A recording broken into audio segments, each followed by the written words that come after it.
বিপদ, মহাবিপদ, গলার কাটা, মাথা ব্যথা, উভয় সংকটের দ্বিধা, এমন আরও অনেক শব্দই গেল প্রায় ১ মাস ধরে ব্যবহার করা হয়েছে বাংলাদেশের সাবেক প্রধানমন্ত্রী শেখ হাসিনাকে নিয়ে ভারতের অবস্থান ইস্যুতে।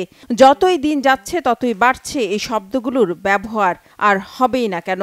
অল্প সময়ের জন্য শেখ হাসিনা ভারতে থাকবেন প্রাথমিকভাবে এমন ধারণা করা হলেও এখন ৩০ দিন পার হয়ে গেছে।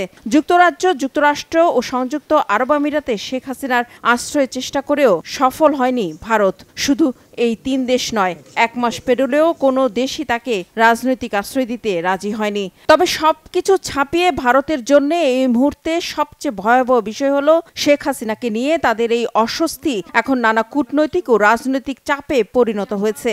শঙ্কা তৈরি হয়েছে আঞ্চলিক প্রভাব বা দাদাগিরি হারানোর, যা আদতেই ভয়ঙ্কর বিপদ ও বেকায়দায় ফেলে দিতে পারে ভারত আর শেখ হাসিনাকেও। বাংলাদেশের সাবেক প্রধানমন্ত্রীকে কি তৃতীয় কোনো দেশে রাজনৈতিক আশ্রয়ে পাঠানো হবে? তাকে কি ভারতেই রাখা হবে নাকি শেখ হাসিনাকে দেশে ফেরত পাঠানো হবে?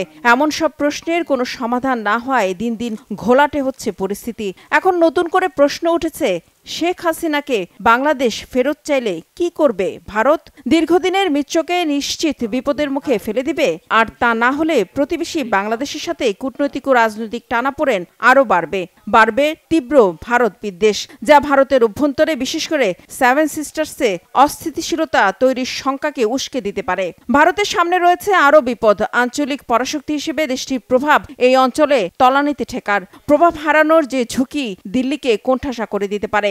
এরই মধ্যে ভারতকে সরিয়ে এই অঞ্চলে প্রভাব বিস্তারে মাঠে নেমে পড়েছে দিল্লির প্রতিদ্বন্দ্বী 2 দেশ চীন ও পাকিস্তান। ভারত বিরোধী অবস্থান নিয়ে আছে মালদ্বীপও।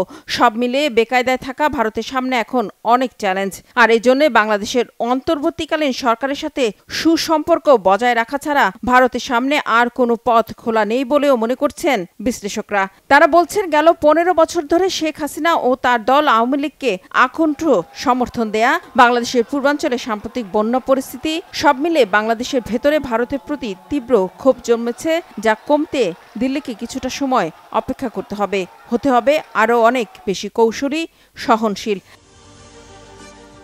আর ভারতে থেকে শেখ হাসিনা বাংলাদেশের অন্তর্বর্তী সরকারের বিরুদ্ধে কথা বললে তা নয়াদিল্লিকে আরও নাজুক পরিস্থিতিতে ফেলে দেবে বলে মনে করছেন বিশ্লেষকরা।